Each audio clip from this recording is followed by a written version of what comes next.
পক্ষে লড়াই করে যাব। প্রিয় দেশবাসী, আমরা আপনাদের সাথে আসি, আপনাদের অধিকারের পক্ষে আছি, আপনাদের রায়ের প্রতি আমাদের সম্মান আছে, আমরা আছি আপনাদের সাথে, আপনারাও থাকবেন আমাদের সাথে। সাংবাদিক বন্ধুগণ, আপনাদেরকে ধন্যবাদ।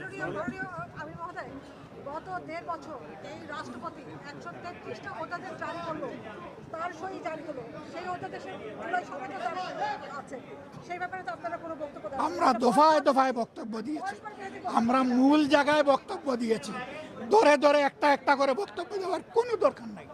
আমরা তার নৈতিক বৈধতা বহু আগে অস্বীকার করেছি, প্রত্যাখ্যান করেছি।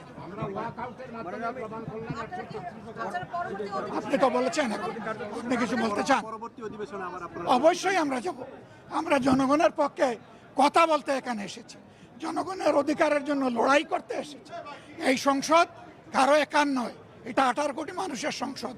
আমরা তাদের প্রতিনিধি হিসাবে অবশ্যই আমরা সংসদে। আপনাদেরকে ধন্যবাদ। ইয়েস, একটা ইস্যুতে আমরা ধন্যবাদ।